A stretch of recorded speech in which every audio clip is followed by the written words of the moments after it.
Hello, and welcome to Talk to Downtown. My name is Courtney Wood. I'm the Economic Development Director for the Downtown Stockton Alliance, which is a 501c6 nonprofit property-based business improvement district serving downtown Stockton. This webinar series is intended to connect our business owners, property owners, visitors, and residents with the organizations, people, and resources who can help them address issues which are of top concern to them. Today, we have special guest, Peter Ragsdale. He is the Executive Director of the Housing Authority County of San Joaquin. So thank you, Peter, for being here. We'll begin by having Peter share a little bit about himself and his role at the Housing Authority. And then I will go ahead and ask my questions I've outlined for him. And at the end, it will be open to viewers to go ahead and type in your questions. So if you do have a question, go ahead and type it into the comment section, okay? So thank you again, Peter. I appreciate you being here. I'm excited to learn all about the Housing Authority. So tell us a little bit about yourself and your role. Thanks, Courtney, and pleasure to join you this morning. The Housing Authority, there's about 3,300 housing authorities nationally. I came to Stockton, it's been 6 years, so I'm in my seventh year, starting back from the fall.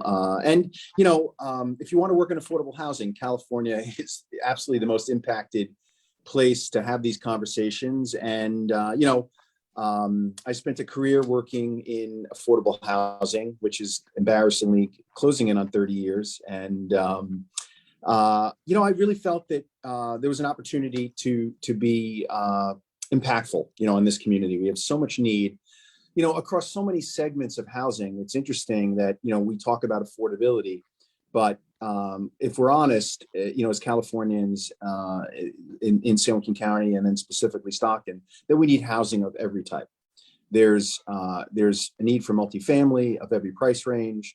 There's a need for single family that's more affordable. And we always have this tension about land use in California and where we have growth. And I think that it's impossible to have a conversation about housing in this community where we're not having an honest conversation about the Bay Area and people, coming to buy what are affordable homes to them, but largely expensive homes for Stocktonians. But it's an interesting place to be, and I'm grateful that we've been able to do a number of projects, and we have a couple projects that are in downtown, and we're excited to do more. Okay, so you've got quite a bit of experience, and you kind of like to look at our location holistically in terms of what's surrounding our area. Very interesting. So specifically, can you tell us about like the responsibilities and goals of your department? Sure. So the Housing Authority is created, housing authorities in California are created by an act of the Health and Safety Code. We're a public corporation. The Board of Supervisors appoints my board, and we have 7 commissioners who essentially I work for to deploy. Our operating budget is about $65 million a year. The bulk of that money pays rental assistance for residents in and around San Joaquin County. The bulk of that goes to Stockton, and we probably put about $45 million a year in rental assistance and units that we own and manage into the local economy. We're about 100 employees. And in addition to managing our existing portfolio, we are trying to do every development deal we can. And I'm very proud of the fact that in the 6 years I've been here, we really transformed the agency from sort of being a caretaker of aging properties to being an active developer. And we're very proud of the fact that we're on track to close our 6th deal. We have a project under construction in French Camp that's for homeless veterans with the county as our partner.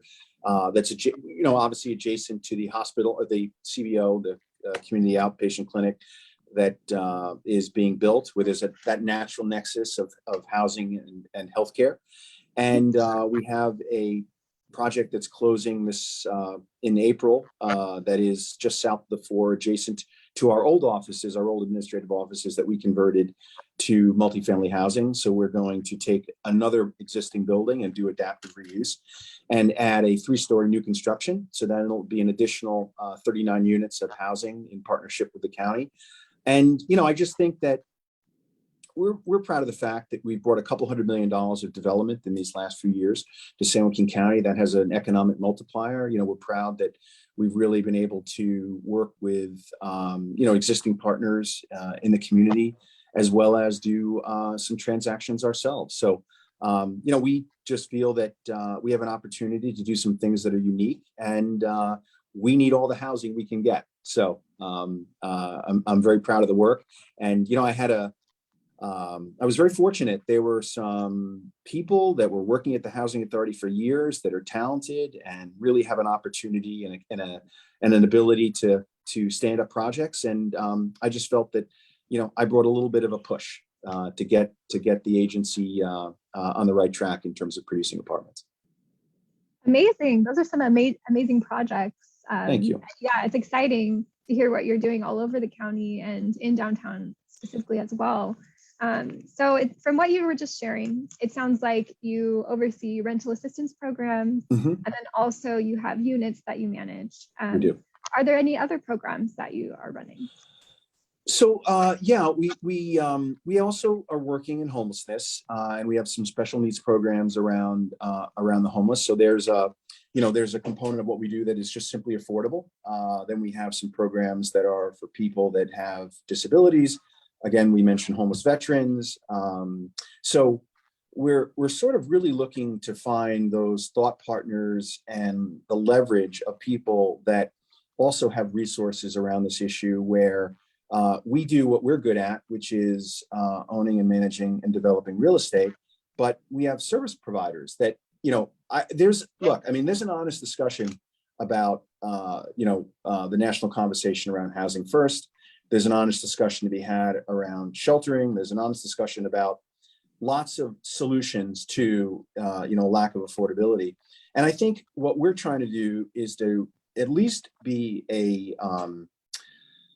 thought partner on those conversations that, look, if we build more shelter beds, that's terrific. No one should be sleeping outdoors, but I think there has to be a transition that there are people that once they've gone through shelter programs are going to be ready for housing. If we want housing, in 2 years, we better start today. It's not easy to build anything in California. So anyone that gets it done, it's an accomplishment. But I think there's an intentionality that we have to think that we have to be working at all ends of those solutions. So we're working on straight affordable. We're doing some single family. I'd love to do more home ownership for the same reason that sort of a healthy housing continuum means people that get that economic benefit of an affordable rent, if they can never afford to leave, we have to have a step up product for them as well. And I mentioned there was an article in the SAC-B for a former lumberyard site where they're doing sort of home ownership that's appealing for millennials. Well, why is it appealing? Well, it's affordable. It's a footprint that people who are starting off in life can afford. So I think these are some of the creative things that, look, we don't have to come up with all our own ideas, right? If there's an opportunity to borrow styles of development that work, I think those are the types of things that that we're happy to also be a conversation. Workforce housing is a necessity, and I think that affordability of ownership is also both an equity lens where we talk about the wealth gap in America and communities of color, and if Stockton is going to be diverse, and we are diverse, that we have to have those conversations to say, is everyone at the table around, this housing continuum? So I think the Housing Authority can help on a lot of these fronts. Interesting. So the units that you build and manage are primarily affordable, but you're part of conversations with maybe other housing projects that are going on to kind of inform them as what are the needs, affordable housing needs. Or do you kind of just talk about housing needs in general from any level to these other developers? I'm not a social worker. I went to business school. I'm saying these are all financing mechanisms. What is built is really a function of what can be financed. And if we talk about multifamily in Stockton and San Joaquin County, South County is hot, where people are paying what in my mind are shocking rents for living on the auto loop in Tracy. But we know that rent is $1,000 more over the hill if we get into the Bay Area. So why and what's built is a function of what's financeable. So I think the conversations that, I would like to be a part of is there are models in California that are bringing innovative financing strategies to produce a particular housing type. So we're not limited to doing affordable.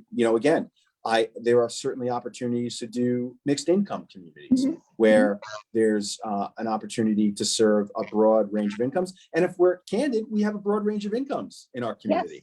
Yes, exactly. So, that's so all of those things, I see as possibilities. So, I enjoy, having those conversations and trying to attract some of the models that are working in other communities in California and bringing them to San Joaquin County.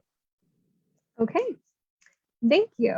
So I have a question now just about your organization and what people kind of maybe might be surprised to know about the work that you do.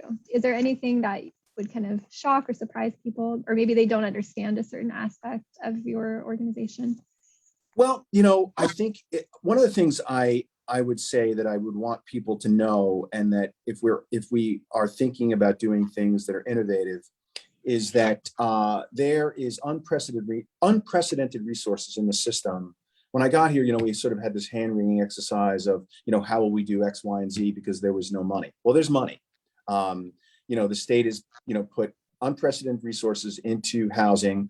I think there's an opportunity for jurisdictions to be housing friendly. I think I believe that there's some alignment between the general plan and our housing element and building codes that will get, our communities housing friendly. And I just think that really we have to take advantage of this moment in time that whether we're talking about homelessness, whether we're talking about affordable housing, and just innovative types of development around workforce, that there are models and there are dollars that are available that I think hopefully we can all lean in. And I'm happy to be part of that conversation to move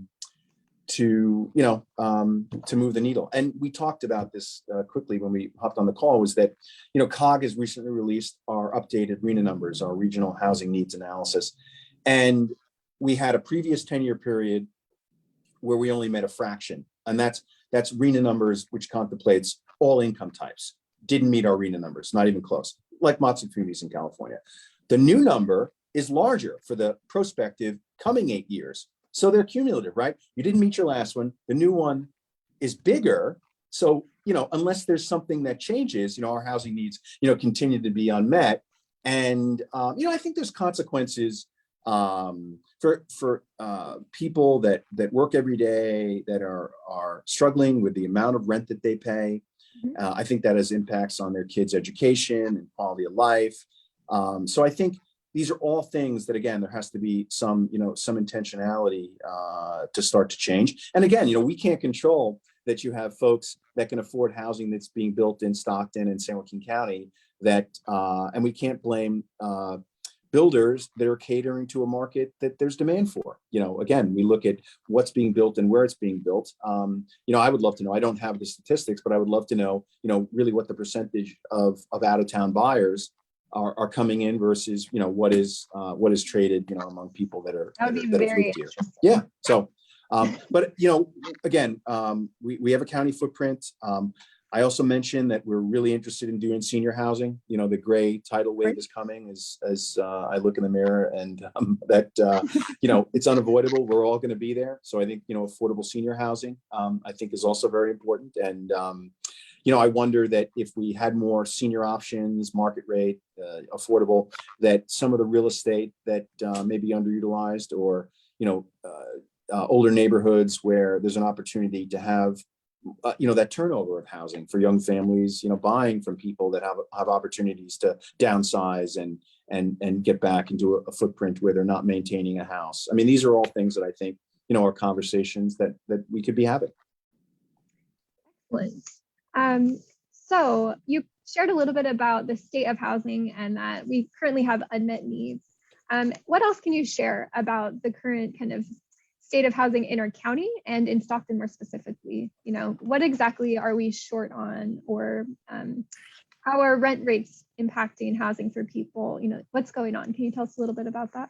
Yeah, I think everyone knows that for landlords, everybody knows that there's been, a marked increase in rents. I mean, we've had, really growth, that's been, again, and it's cumulative, right? Incomes don't keep up with rising rents. And, it's just a huge challenge. And, unfortunately, even though we've had the upward pressure of rents, and when people start to think about where and how they build multifamily, is that our construction costs have gone up, really even might have outpaced, that growth in rents, where, I want to buy land and build an apartment building. Well, before I go to the bank and borrow money, we have to have, sufficient rent revenue to pay debt and construction. And, we are in this equation where there's still a gap. We need more, we want more, but our construction costs have been accelerating. So it's a tough moment. I mean, like I said, anything that gets built is amazing, but I think if we look, there's been at least in my time, I could think of I think two apartment complexes, market rate apartment complexes in North Stockton that are either largely complete or are complete, with a third that's under construction on 8 Mile. But it's not like there's tons of new apartment buildings going up. I think there's a reason for that. I think we have to unpack.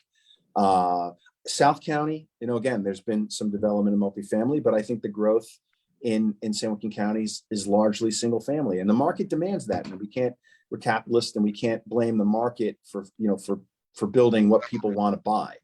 But, I do think we have to start to figure out that if we're going to have a healthy housing continuum, as I said, we need to build, something that is by design more affordable.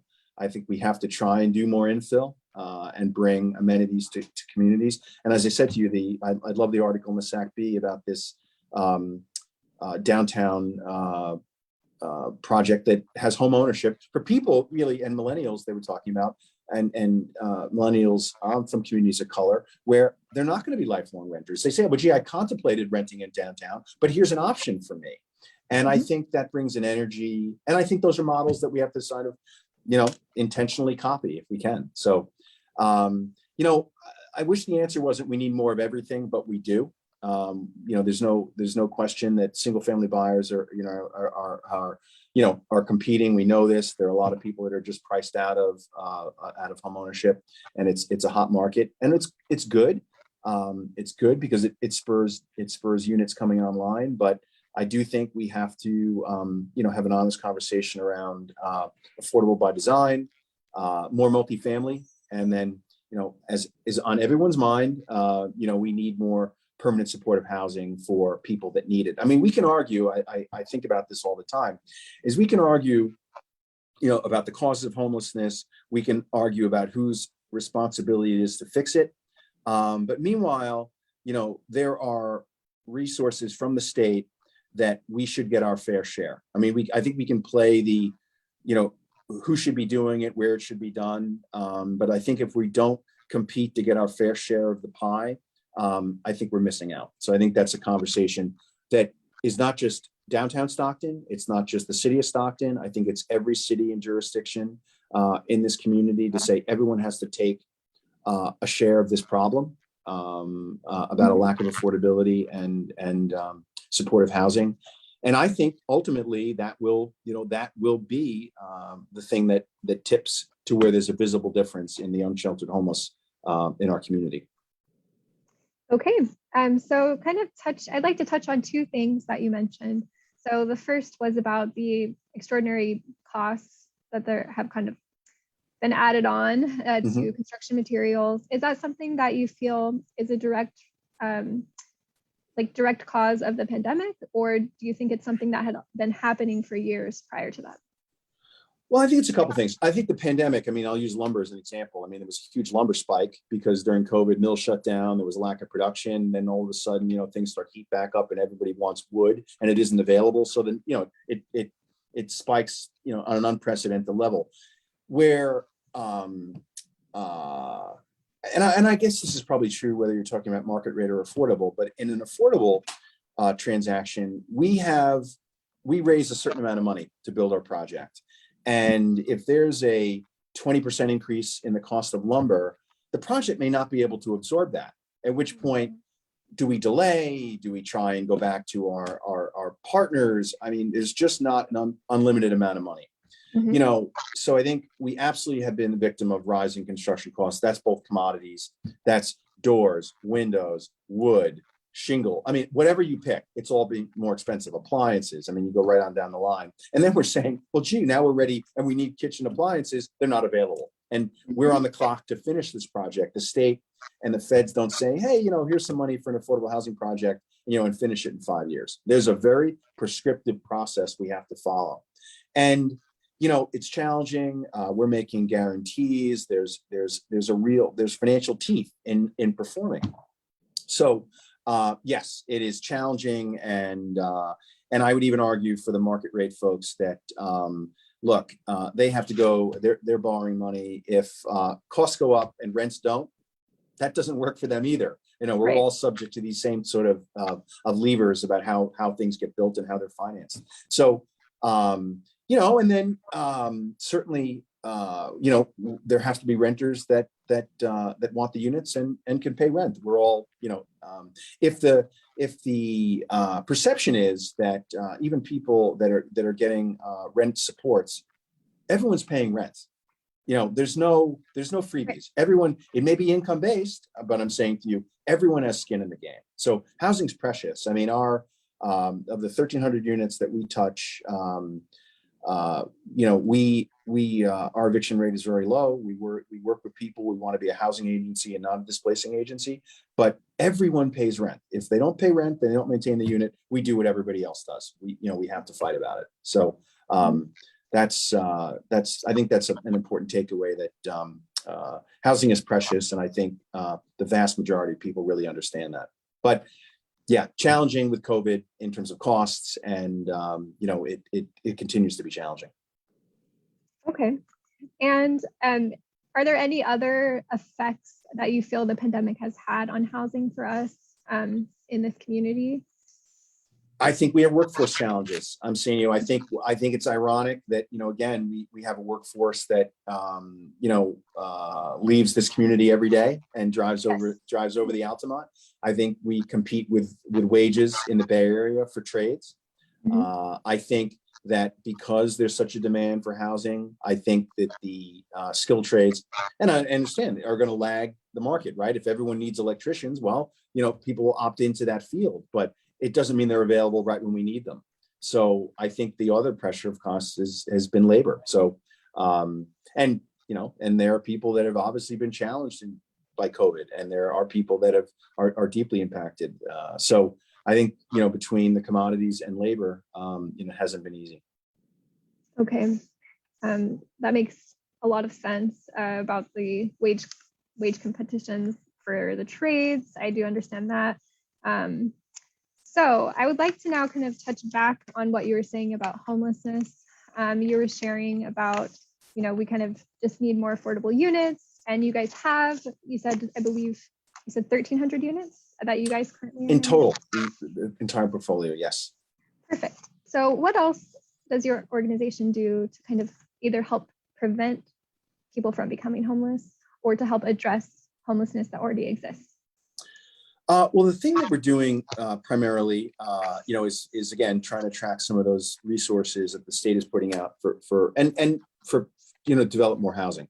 We also, again, are providing rental assistance, and we have a relationship with CBOs that are shelter providers, et cetera, that have folks that are in programs that are ready for housing. We sort of immediately are in a position to take people that are ready and offer them that housing subsidy to go to the private market and rent. There's been support, both city and county, for landlord incentives. So in other words, somebody who's gotten one of these transitional vouchers can also get support from the housing authority for security deposits or a landlord bonus. The housing authority received as part of the American Rescue Plan 232 emergency housing vouchers, which is our allocation to take 232 households out of homelessness and put them into private apartments. Wow. We've had some some success. I think we've put, about 42 households, and that's not 42 people. It's probably like 120 people that have left shelter, left, couch surfing, or left chronic homelessness to get into an apartment in San Joaquin County, and that's primarily Stockton. I wish we had done 232. I wish I could wave a magic wand and say that there were hundreds of units available. There aren't. So I think it's an incredible success that California statewide got about 17,000 vouchers. The bulk of homelessness is in LA County. They got the largest share. But the point I'm making is that I hope as a community, and we've had support from the Board of Supervisors and City Council in Stockton on this issue, that again, if we don't get our act together collectively as a community and get this money all turned on, it gets recaptured, right? Wow. So, what does that translate to? If we're saying on average,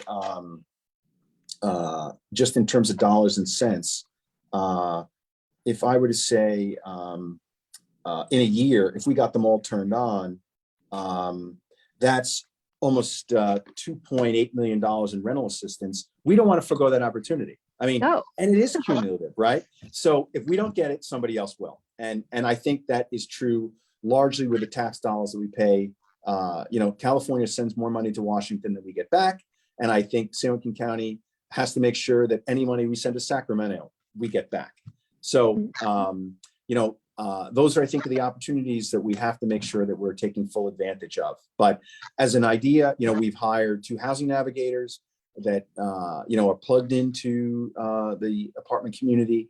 And, I would make this representation that, look, I'm not saying we do everything right. We can be bureaucratic, but I have people in this building that take this work seriously. And if something's wrong, we want to make it right. If we're, I think, partners with landlords to say housing is precious. Yes, people are getting the benefit of an affordable rent, but they have obligations as residents. If they can't honor those obligations, everyone's got to do what they got to do. We give people opportunities.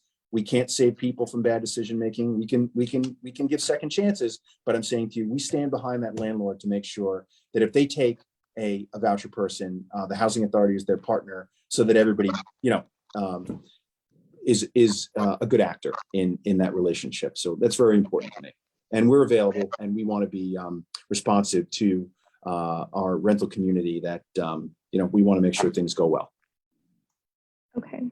So I kind of want to dig a little bit into what you just shared about making sure that we're capturing all the dollars that we, need. So what are the steps for us to be able to do that? What are things that you guys are doing, or just maybe the cities in the county are doing to help get that money? I think I think I think people realize, I think the electeds, I think, that understand that, this is not a problem that someone's going to solve for us. So I think that is paying attention to, look, I mean, we have a governor who's put out resources in particular lanes around homelessness. Again, we could argue whether or not some of those are right or wrong, but I do think that we should be taking advantage of the opportunities that are available, and we can always, try and influence the conversation for, different opportunities and navigate and maybe change some of those trajectories. But the hotel motel conversion there's real dollars behind that. I think that is something that we have to opt in around the county in an intentional way. I know there are a number of shelters that are expanding. I think that's terrific. Look, we've had a mild winter, and in this case, January and February are dry winter. It's cold at night. I'm saying to you, no one's out. We argue. I mean, I've heard this. I'm just going to personally disagree that there are people maybe with a mental illness that don't realize, that they're putting their lives at risk when we start to hit the freezing mark. But I really feel that that if people had attractive options, they'd avail themselves of it. I think that we have to figure out what those options can be, where we're getting people into housing, into shelter, and then there's a meaningful transition to a permanent housing exit. I mean, I understand the strategies and opinions may vary, but I don't think we can debate that there's merit in in the low hanging fruit. I'm not saying there aren't people that definitely have challenges that might require a much more substantial intervention than just housing. I agree, but I'd really like to make sure that I hear all the time. We're on a conversation where we have foster youth, we have single mothers, we have people that have just lost jobs and are in situations where there's an economic argument that people would be ready for housing, but we're available. I want to deal with those people. I want to make sure that we're ready, and I want to make sure that we're taking advantage of the state surpluses to make sure that the fair share of this money comes to Stockton and San Joaquin County. Okay, so are these dollars then that you need to apply to receive at the county level? No, everything is competitive, and largely this money comes from the state and feds. Okay. So even federal dollars flow back from the feds through the state and our local jurisdictions. So I think there should be an honest conversation about projects that are truly shovel ready. I know I've heard this at Stockton City Council a million times. I think that's right. I think there should be an objective rent and rank to what is actionable. I think that there should be some intentionality on moving it around the city. I know I've had this conversation with Mike that I think we've hit critical mass on the number of affordable projects in the downtown area. So I think if there has to be an opt-in to bring a different economic sort of tranche of renters and owners downtown. I think these are conversations that I'm encouraged are happening, but I think there's room to raise that profile to say, there's the no in my backyard, and then there's talk about the yes in my backyard. And unless people are happy with the status quo of just this endless loop of a problem that is, whether or not we just did our point in time count, whether the numbers are substantially higher than 2 years ago, I don't think there's any reason to think they're lower. We're all on the edge of our seats to see. But I think the research shows that these are largely people from our community. They're not leaving. So we're going to have to get, serious about what type of solutions work. So I'm happy to be part of that conversation. And, I think that it's a slow process to build in California. And it is a bit of a grind, but not doing it is not an option. Makes sense. So the point in time count is helping to determine, how much money that we're going to need in our county. The point in time count really defines the problem. How many unsheltered homeless are in Stockton and San Joaquin County? So that's just gives us a snapshot of progress. But if we're honest, I'm saying to you, if rents keep rising, if we have population growth, which I think we do. Yeah. I think there's a need for solutions that we're going to have to be intentional about. So I think, they talk about this with veterans homelessness as an example. They talk about functional zero, where you have, inputs meet outputs, where you have the vets that are homeless are all triaged, whether or not that's a shelter, whether that's a program, whether that's a permanent supportive housing unit. But nationally, they've had this conversation about veterans. Now, look, I don't think that, we're going to get anytime soon, maybe in my lifetime, of meeting all the needs of housing in California. But I think we've really, gotten clarity that the water's wet. We can keep defining the problem to say there's shortage of every type. So, what are people willing to do to somehow meet the gap? If I think the last number I heard, if there's a 3 million unit shortage in California and we, produce a tiny fraction of that a year, there has to be some opt-in to start to address it. Gotcha. I see. Yes, interesting what you're saying about solutions, and maybe like creative solutions that aren't so restrictive on, you can't be here. I think a big one that people talk about is pets, for homeless. Like, yep. They would love to, have a place, but they're not going to give up their pets. So, being creative about solutions like that is something interesting to explore. Okay, thank you. Thanks for. And I would just mention, since you brought that up, the partners, pets, possessions, are a big part. And I think there's some real opportunity. I know Stockton Shelter and their expansion is dealing with those 3Ps. And I think there's other Lodi, Tracy, Manteca, I think are all working on shelter projects that contemplate that. I mean, I think that I don't know if it's a silver bullet, but again, I think low barrier is what we have to have a conversation about. And to your point, those three things have to be part of the conversation. Excellent.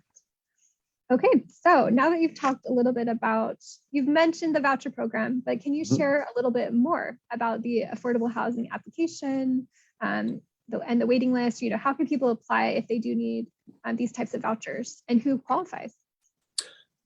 Yes, our waiting lists are currently open. It's funny that we do this. We open them up periodically because if we just leave them open, we'd have so many people apply that we'd never meet the need, right? So we want to be realistic that, but our waiting list is currently open so that, for anybody that that is participating and wants to have that information, it's all done online. We can make a reasonable accommodation if we need to, but anybody that wants to apply can go to our website and follow, fairly simple directions. You log on with an email address and create a profile, and then you can apply to any of our affordable properties that people qualify for, and you get into the queue.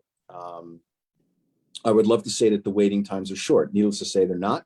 There's way more need than there is supply, but getting on the waiting list is important.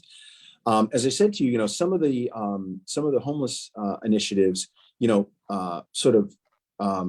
do put vouchers aside so there isn't that long waiting period, so we can have an immediate intervention, which I think makes sense.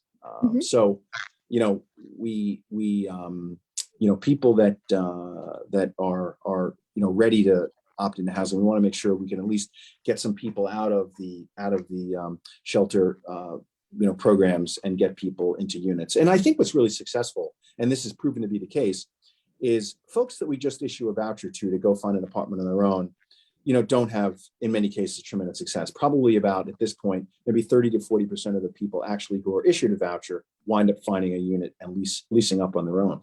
But when there's support, when you have a nonprofit that takes that tenant by hand and essentially, look, it's not a take one, take all program. You're selling yourself to a landlord to say, look, I'm a good renter. In California, fortunately, there isn't discrimination to say just because you have a voucher, we don't want to rent to you. So, but still, I'm saying you have to, people are putting property at risk. I'm saying they want to know that they're renting to a person who's going to take care of their property. So I think the nonprofits that support people in doing that lease-up process, bears fruit. And we have two housing navigators that I said we are helping at our end to make those relationships with landlords that for folks that are looking for units. There was an article in the SAC-B, just by context, a couple of weeks ago, that there's about 1,200 people in Sacramento County looking for housing that have a voucher. So I asked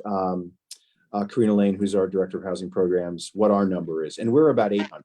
So proportionately, we're half the size, and we have more, a third sort of more. So there are hundreds and hundreds of people that have a housing voucher, at which point that voucher pays 70% of the rent, that cannot find an apartment. There just aren't enough. So, it's really challenging that, we just, again, have to be in a growth mindset of being housing friendly. So to kind of more clearly define, just for anyone who's listening and for myself, these vouchers then are for people who, are they currently homeless already, or are they on the verge of becoming homeless, or, what is that eligibility there? There's a bunch different types. So some people are are of low and moderate income and simply need the rent support. So there are people that are issued vouchers specifically for affordability. Then there are the special needs clients, as you mentioned, that are either transitioning from homelessness, are homeless veterans. Our mainstream program is for non-elderly disabled, that we use partners like DRAIL as an example, that refer to us for people that need housing support that have a disability. We have what are called FUP vouchers for foster youth, kids that age out of the foster care system. So there's a bunch. So there's different needs are met, but collectively, hundreds of people that have gotten, and in many cases have waited for years for that economic support that still are struggling to find an apartment. Wow. Wow. Wow. Yeah, and what's interesting is, again, that if we are leased up, if the housing authority in total, I think, has about just under 5,200 vouchers at our maximum capacity. We could support 5,200 households. We're probably 1,000 under, where we could be, which is not uncommon. But the point I'm making is that, we'd love our utilization to be higher, if there simply were more units available, and I think it would be. So, there are affordable properties that are coming online, and that helps. But again, there's more need than there is supply. Okay, so kind of all goes back to we need to build more. We do. I don't think we can get around that fact. To work. Okay, so if anyone is interested, they can do it all online. They can apply online. They can certainly call our operators and get more information. But I recommend doing it online, because then people can find their status. Again, public libraries, any place you have internet access, but we're happy to accommodate people that just might not have the skill set if needed. But, again, we put it in the newspaper, we put it on social media, but, it's not open all the time. So I really recommend, getting the word out that, the waiting lists are open. And you said, there's no guaranteed on the timeline of, how long this would take because there's a shortage of units. In your experience, though, how long might someone be on the list before they do get placed? So there are preferences. There's a preference for people that at the time of application or the time that their canvas live and work in San Joaquin County. So we want residents that are here already, to get. There's an elderly preference. There's a disabled preference. There's a veterans preference. So what bucket you're in and the cumulative total, do make a difference. It's hard to give a specific answer, but it's not quick. It could easily, I could easily be, 2 years or longer in many cases. And that's the voucher program. We also have public housing and other affordable apartments that have open waiting lists. So, again, but if there's not tremendous attrition, people that are in units for affordability, stay a long, long time. And my feeling is that we have many families that, have wage income and are doing some of the self-sufficiency programs that we operate. And, again, it comes down to the exits to say, I think this is where we have to try and find an affordable by design homeownership product where people that have lived, and not just in our units, I mean, there are other affordable units and properties around our community, but, again, I wonder how many people leave, because if your income is $40,000 and you're in an affordable unit, and you say, well, gee, I'd like to go rent that new apartment, but it's going to be $3,000. I'm even if I have an opportunity to raise my income, I'm just as poor. So I think that and I think there's been plenty of articles about the exodus, from California, that people are fleeing California to Texas and Florida and all these types of things. I don't know that there are really a lot of people that are leaving California. I've seen studies to say that that Californians are moving around in California, but I think that's largely people that are looking at affordability from Southern California and the Bay Area that are moving inland. And I think I think the facts would bear that out. But I don't think people that have had generations and ties to our community just get up one day and say, I'm leaving. I just, I think they struggle. I think they continue to struggle. And, I think that maybe we can find some creative solutions to we were having this conversation 30 years ago. If you looked at household income versus the cost of a house, it wasn't, 10 times household income. It was 5, it was 4, there was some, I know there's so many people I meet being a transplant to this community that say, oh, I had family members that lived in Sierra Vista or Conway or Tracy or Thornton. And, they moved on. I'm saying, there's been, we serve, lots of different communities. But I think that pipeline is become more challenging for people to leave. Yes, I do. I hear out there in the community a lot of struggles going on, yeah, with the wage versus housing costs, and it's wild how much that has changed even in the last 2 years, just the prices of housing here. Okay, so thank you for sharing about the vouchers. Sounds like the wait list is a bit long, so get on it now if you're interested. Yep. And now I'd like to talk a little bit about housing projects that are underway. So what are some recent improvements that have been completed in downtown Stockton, or they're underway right now, or just maybe you can talk a little bit broader about Stockton overall as well. Well, I know there are a number of projects on the drawing board. I know there's some under construction, which is great. You know, we were involved in Medici Artist Lofts that you know is full, and it's great. I mean, one of the things, and I think if we're, you know, the conversation, you know, about that project as an example was that, you know, it was going to be sort of a you know, plant the flag to, again, sort of encourage market rate development, you know, around the rest of that block, right? And that you know, that's proven to be challenging. But I think that's what's needed. I think that's the thing that really has to be, you know, and smarter people than me will have to figure it out. But, you know, I do think that, you know, there's a need for market rate investment downtown. I don't know what's going to make it tip, but I do believe that, you know, I mean, if you think about it, you have major employers, you have obviously the city of Stockton and the county and you know, the hospitals and CSU. I mean, so yet people get on the highway. So I think we're not the only city that suffers from this. I worked in Albany, New York, which was the state capital, and you had 55,000 employees come into Albany every day, and they get on the highways and go out to the suburbs. And it was just starting to improve, where there was we had a 17,000 undergrad university that was really starting to bring amenities into what was a former industrial district around restaurants and nightlife.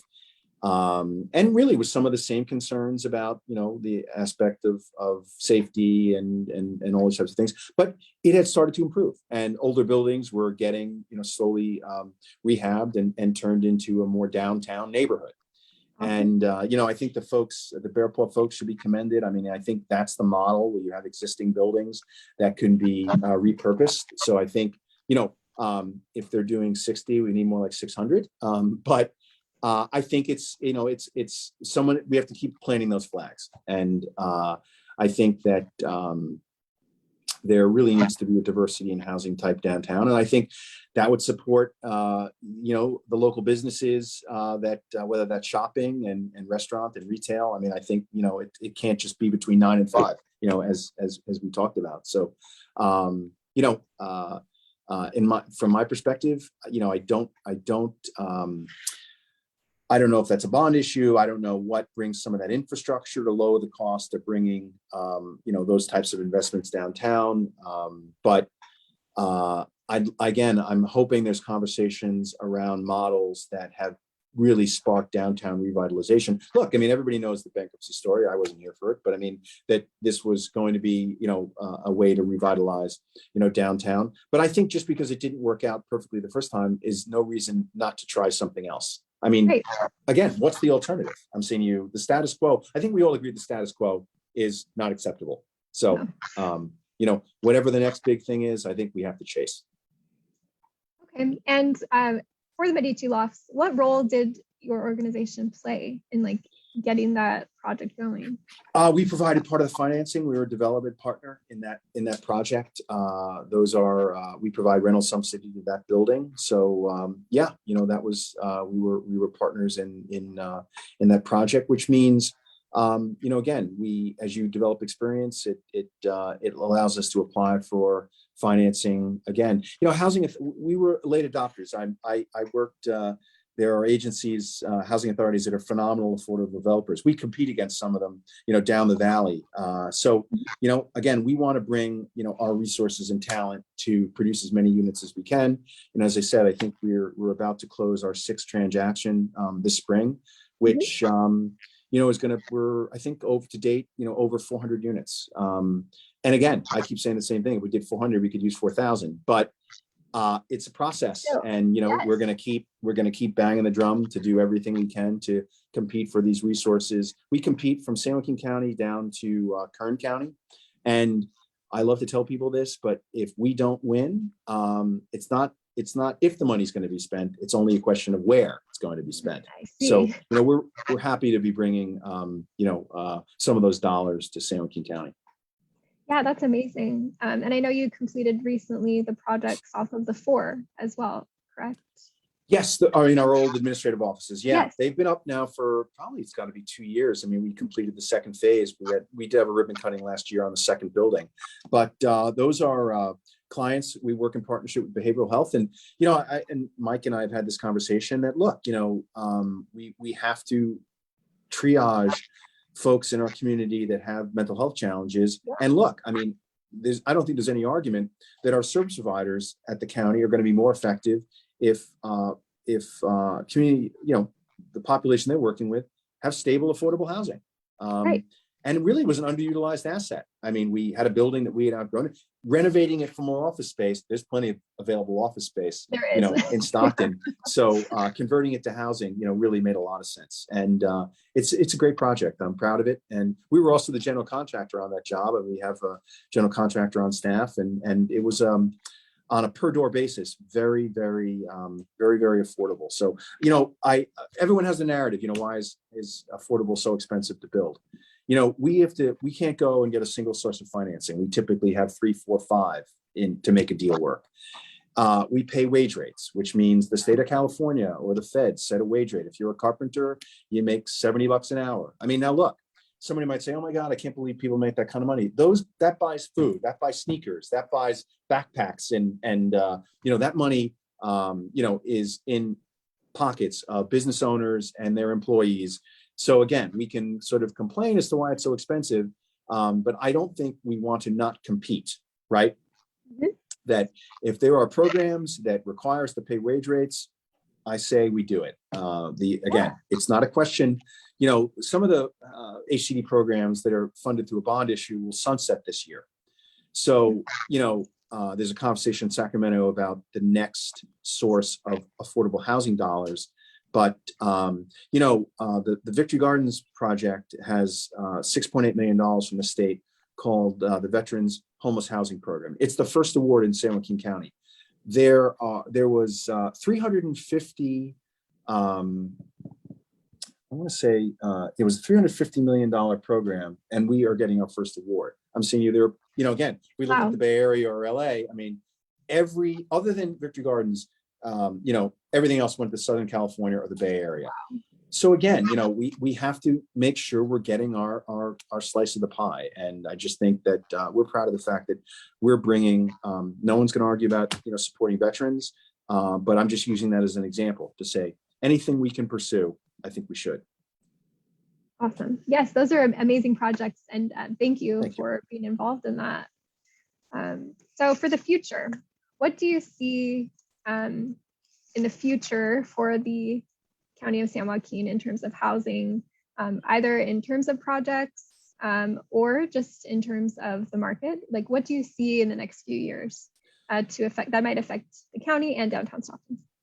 I'm hoping, I think this is happening, that I think there's an argument to be made about density, that I think we have to readjust our expectations of density in the type of housing that we build. I think there's a streamlining process that I think both the city of Stockton and the county, are doing some of those plan updates that are going to make it easier for folks like me to get projects built. And, we're proud that the city and the county are our partners, and we absolutely couldn't do it, without their support. But we're, again, we're arguably solving, helping to solve everybody's problem, which is the shortage of housing. So I think that's encouraging.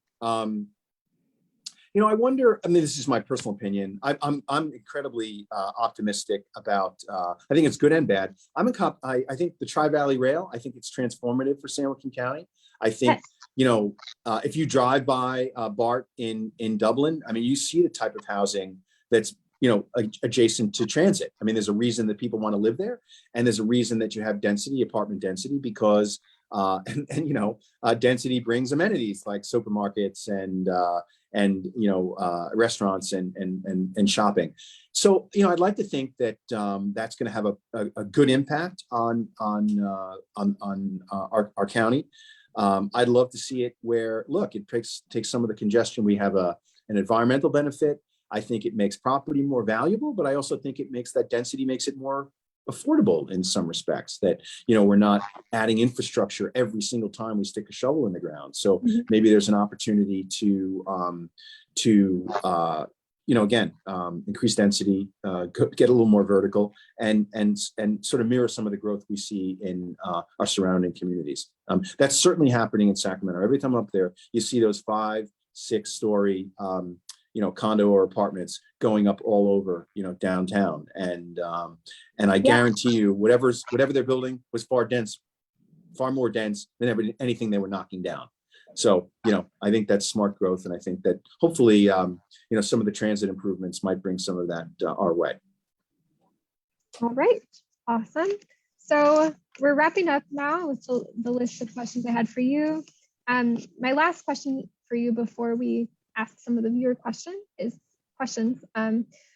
going to be just like, how can people get in touch with you if they want to learn more about the work of the Housing Authority? Where can they find out more information? Or can people share their opinions and experiences with your department? Does that help at all? Absolutely. We do not want to be, the average government organization. We want to be responsive to people that we serve, our customers, that it's not a function of how much you earn. We want to make sure that people get good customer service, regardless of where you are economically in life. And look, we are interested in innovative ideas around housing. So we put some time and effort into our website, but I'm not hard to find. People can find me. So I'm happy to discuss housing projects and any collaborations. We've had a number of good partners that have helped sort of accelerate our success. And I think we have some opportunities around service partners that work with the homeless to do some creative projects. And, I'm proud of the fact that we do that with lots. Our project on Turnpike, which was the tiny homes in Stockton, that's a total of 11 units. Again, I wish it was 100. It's 11. We wanted to try this model. Those are manufactured housing, but we have Stand and the Stockton Shelter and Central Valley Low Income Housing, partnering with our nonprofit, and we're all owners. Look, I mean, it's a perfect example that the 2 and 3 bedroom units are families that came out of the Stockton Shelter. They're still there. The ADUs, or the small 1 bedroom units, are referred by Central Valley Low Income Housing. Everyone's still in housing. So look, I mean, I am acutely aware everyone's not housing ready, but there are plenty of people that are housing ready if we had the housing. So, that's a partnership I'm very proud of to demonstrate the model, but also that, we do these things together. And that's why we are trying to be successful on that front. Okay.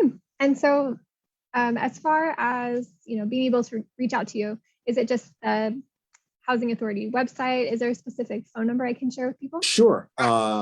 Absolutely. It's 209, obviously, 460-5065.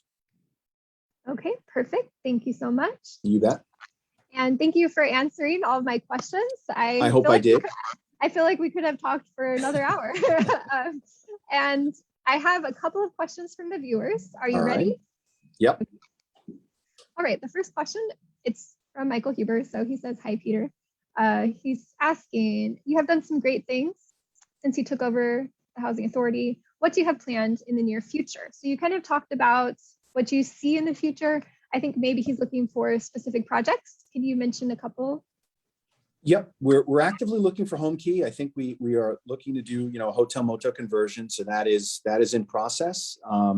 Again, I talked about the partnership with behavioral health on the remainder of the block on Sonora Center and El Dorado. That's closing. Victory Gardens, which is our veterans project, will be competing, and we're looking at property again on near the library and Stockton Civic Center for again more affordable units. And so we're working in South County on 2 senior projects that again we know is desperately needed. So those are sort of the 5 things that are sort of 5 or 6 things that are really top of mind. But again, we're grateful to have those opportunities. And our entire pipeline, we work only in San Joaquin County, so all our time and talent is focused on this community. And we're going to do everything we can to build up the portfolio. Okay, so you've got several new projects coming. We do. Sounds good. Thank you. All right, so the next question is from Johnny Palacios. He's asking, can a single person get Section 8? And if so, on average, how long does it take? I know you said we can't really tell the timelines, but how about his first question? About yes, single person household absolutely can get a housing choice voucher. I absolutely would recommend encouraging people to apply. Again, there are preferences: live and work in San Joaquin County, elderly, disabled, and veterans. But I'm 100% certain if people don't apply, they won't get one. So yes, we absolutely can support a single person household. Amazing. Okay, I have looks like a couple more questions. So here's a question from another one from Michael Huber. He's asking, are there any plans for downtown projects? So again, I would like to have a conversation. There's JPAs around California that are doing this workforce, this missing middle projects, I should say, some of which are acquisition, but I understand now there were 2 new construction projects around these JPAs, and this is typically 60 to 120% AMI. So sort of if we do 60% and down, and that's income average, so you can go anywhere from 30 to 80, but you average down to 60 for tax credit units. It's the next tranche of affordability from 60 to 120, which does not have rental subsidies.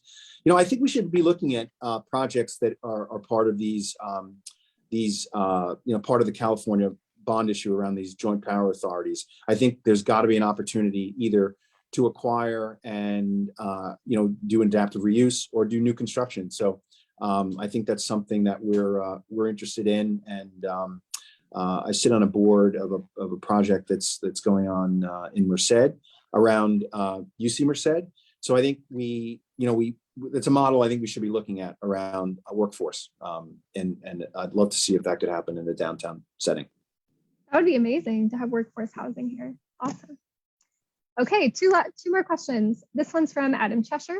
So that sounds familiar, I'm sure. Says, can you update folks about the Victory Gardens project, which you did tell us that you're kind of expanding. Is there anything else you want to share about that project? Well, I'll tell you what, it's ahead of schedule. So, Adam is a colleague and a friend, and we everything that could have gone wrong with Victory Gardens in terms of we applied for 3 applications with the state. Every one of them, I think, was turned down, and we had to fight to get it back. But it's when you drive by the county hospital, if you look to your right, you'll see the roofs, from the highway, and it's just going to be a phenomenal community exclusively for veterans. And I think veterans supporting veterans, the VA is going to be providing services on site. And I think, again, our timing is going to be pretty good. I thought we were going to be done after the outpatient clinic. I think we're going to be done before. So I think we're going to start getting people under the roof, this summer. So it's really gone well. We benefited from the these couple of months of dry weather, but it's standing. It's just about fully framed. And we went and looked at a project at what was the former McClellan Air Force Base, where Sacramento had up to 3 phases of housing for veterans, a veterans community. So I think we were determined to get a project in San Joaquin County. The county, for the first time and fairly unprecedented, ground leased us that land to say that's county property that this is being built on. So. And if we talk about that, I mean, this is where the conversation is to say fallow land, housing, And I'm just super proud of it. So I can't thank Adam enough for all the county support. And, we're going to keep beating the drum to come up with, innovative things like this. Amazing. Yeah, it's such a great thing for our community. Amazing. Okay, last question, I promise. The last question is from Willie Marquez. He's asking, how can individual real estate investors help? I think it's a great question. I had a conversation about a building downtown or downtown adjacent, but I always can't remember exactly where that dividing line is. But I think there's an opportunity. If we can do adaptive reuse, I would love to encourage investors to look at taking buildings in downtown and looking at renovating them into housing. I know we looked at a building on Main Street that is, partially under construction for the same purpose. But look, I don't think that the facade of downtown changes where we're just knocking everything down in the hopes that there's going to be, future development. So I would love to see, and I'm happy to have a conversation about it, where there's an opportunity either to do a mix of affordable and market rate units. But I would love to see people really start to contemplate. And I think it's also a conversation we have to include the city. But I think they would be just as excited as I am to see buildings reused into housing to serve a variety of needs. Oh, I totally agree. There are so many buildings that it would be amazing to be a mix of apartments. I think we can start small. I don't think somebody has to take off, a city block at a time, right? But in other words, do 5 units, do 10 units. But I mean, there's absolutely, as we said, we have 800 people looking with a voucher to find an apartment. I don't believe that the private market, for people that, and I wonder, we have a charter school downtown, we have employers downtown. If there were more units, would people opt in to say, why am I paying $4 for gas when I can walk to work? So, I think there's conversations around that, but I think there's really an opportunity. And I think there's smart money that's going to start to realize there's an opportunity there. Awesome. He was kind of the same person is poking in like a follow-up, just kind of saying, would that include warehouse and commercial buildings? Again, we look at that same thing as we do adaptive reuse, is to say some buildings are more, are more easily, changed. I think this is a conversation that's ironic because I think this is happening in Citrus Heights, where you have, is Amazon going to kill retail? I mean, big retail, right? Which you see these malls and buildings that could be converted to housing, and that conversation is happening, especially where you talk about malls where there's infrastructure, there's parking, there's transit, but is there going to be a need for these huge retail footprints? So, I just think there's opportunity. I think every deal is unique, every property is unique. I think we are planning to do 2 of them, where we're taking an old building, rehabbing the old part and putting up a new section, that's connected to get density. We don't need acres of parking lots, right? So, right. I think that's also a neat way of sort of checking both of those boxes. Amazing. Thank you. And Willie, a separate note, I know that the city is currently going through a rezoning of the downtown. So there may be room for changing the use of your building if you do own a building downtown. Okay, awesome. So thank you everyone for your questions. I really appreciate it. And thank you so much for tuning in. I want to share that this video is going to be uploaded to our YouTube channel. So it will be Downtown Stockton. If you're watching this on Facebook, you've already found us there, but we are also on Instagram at Downtown Stockton and Twitter at Downtown STKN. So I'd like to just say thank you so much, Peter, for being here and for sharing all about what you do at the Housing Authority and what's going on in terms of our needs here. Is there anything that you'd like to share with people before we wrap up? No, thanks very much for the time. We are members of the DSA, and I'm always impressed with the work and the commitment that you guys have to improving Stockton. So I want to thank you as well, and happy to spend some time with you this morning. Amazing. Thank you so much, Peter. Thank you so much, viewers. I hope you all learned something interesting today. I know that I did. So with that, I would like to just say, have a great day downtown. Thanks, everyone.